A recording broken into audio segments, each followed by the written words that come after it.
Well, hi. Hello. Welcome to the podcast.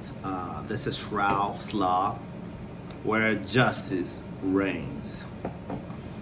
And today, I have a topic that I actually want to talk about, and it's a little bit, it's different from the topics that I've talked about. Because in this show, we try to talk about legal issues and political issues, a lot of stuff that are happening, and just break it down. So, yeah, no, this is different.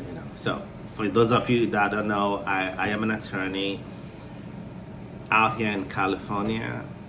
I'm also an author. I'm a I'm also a law professor and a vlogger. So I'm a dad too, and one of my most important achievements is just being dad to amazing kids. Sometimes in the show, I have my daughter Audrey. She helps out. She's a third grader, but she helps out once in a while, and my kids are just amazing, and that's like one of the things that I am most proud of. And that's actually why this topic today is really frustrating to me, because we are talking about Uvalde, Texas. I mean, most of you are familiar with the shootings that happened in Uvalde, Texas, where this kids got shot, and they didn't get help. So it was one shooter. 77 minutes passed before they actually got help from law enforcement. So just look at it that way. One person, with an assault rifle, and then you had 77 minutes pass with all the people talking, with all the people on the ground, just not knowing what to do to help this innocent kids. And it frustrates me. I'm very angry because the way I look at it is like, why are people not already like being fired? As an attorney, if I were the DA in Uvalde, over there in Uvalde, Texas, people will be prosecuted. The prosecutions would happen because of the inactions of some of these law enforcement officers. Because evidence is now coming out that they had the right equipment to go in there.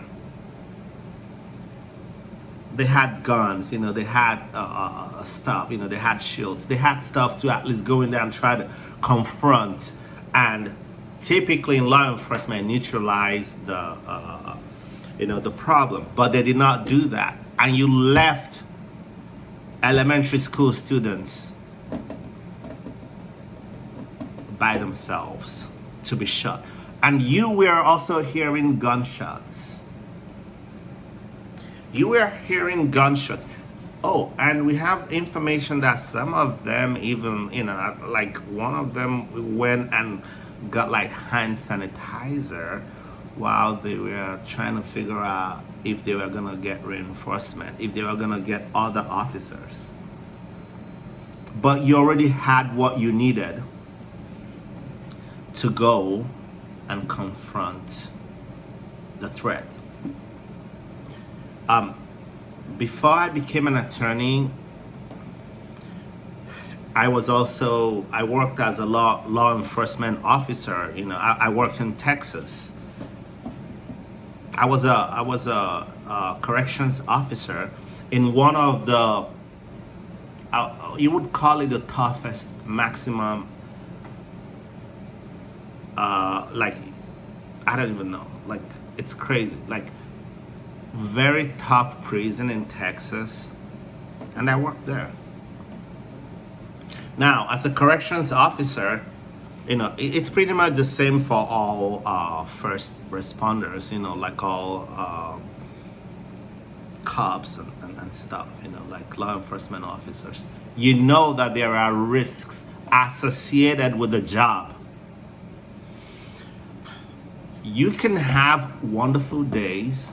You can have wonderful, you can have wonderful 5 days. But there could be a time when some stuff are gonna happen. It is your job to handle business. And that's the thing. You can be having slow days, everything is just going normal, whatever. There is gonna be one day where some stuff are gonna happen. That risk, that's actually part of what you're being paid for. And I don't like it when law enforcement officers say, oh my gosh, I heard gunshots and I was scared. Excuse my French, but that's like total bullshit. One person with an AR-15 inside a classroom with little kids. You're hearing gunshots. What do? You run away, go out and just hang out with your buddies and try to figure out what to do. Shame on you. Shame on you. I have my first child is gonna be 18. He's gonna be 18 in November. I have my kids in elementary school. The schools are, they are soft targets. Officers in the schools cannot protect the kids. Why is that? It's messed up. So yeah, this is a very different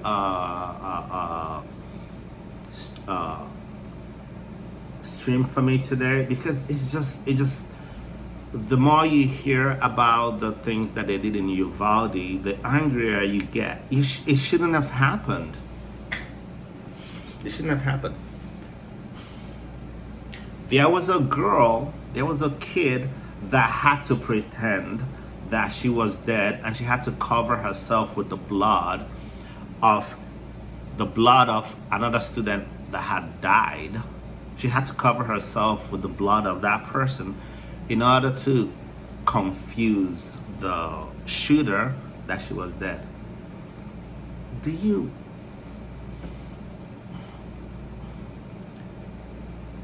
That's horrible. Like, do you understand the trauma? This kid is gonna live with that stuff. So no. People should be prosecuted. People should lose their jobs. It's not happening right now.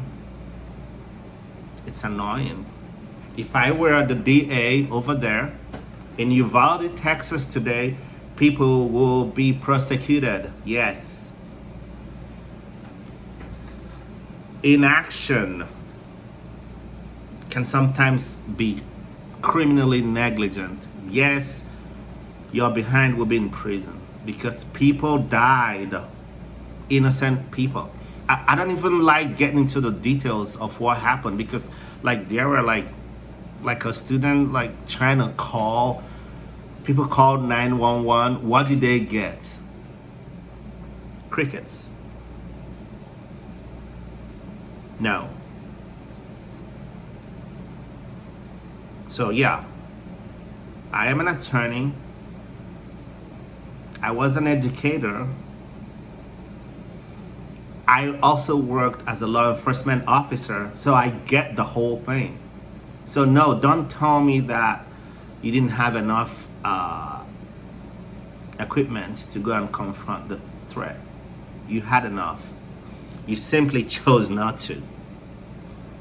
You chose not to. Yeah. I've been in situations where we will have an inmate that for some reason they got some kind of supply or whatever, and they're like high, like they're really like bonkers, you know. So yeah, it happens. But at the end of the day, if stuff needed to be handled, it still had to be handled. This is inside the maximum security prison. Maximum security prison.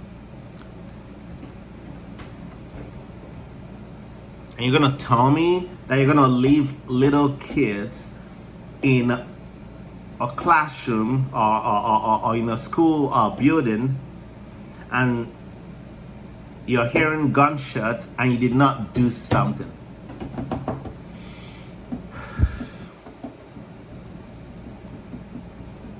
Wow.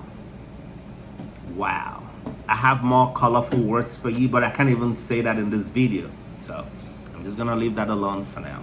So yeah, Uvalde was totally messed up, and I can say that if I were the DA, people are gonna be prosecuted. People are gonna also be fired from their jobs. I don't even see resignations. Why are they not resigning? Like, what's up with these people? But let's just leave that alone. Right now, I'm just gonna give a shout out to my friend. He's my buddy. He's out there in Texas. He's one of the sponsors of my podcast. That's Nonny. You know, he's the CEO of Scrum Consulting. Amazing company. I've worked with them before. They help startup companies. They can plan your business. They can do like your everything AI. You know, they'll do your cloud security. They will do your IT auditing, your digital marketing. They'll do all that, and they're also gonna do your product lifestyle management. You know, so just get with them. You know, if you're a startup company, or even if you've already started and you're a company that wants to take your business to the next level, Scrum Consulting, they will get the job done, guaranteed. Excellent, folks. All right. So yeah, that's what I'm trying to say. I'll leave the link below on how you can consult them, you know, how you can get with them. Yeah, this stream is a little different, and I mean, I get that, but it just needed to be said. All right, folks. Thanks very much for your support in this podcast. If you haven't done so already, subscribe. Hit the like button, you know, smash the like button, and you know, leave us a comment. It's very helpful. Just leave us a comment, and I will see you guys tomorrow. Peace.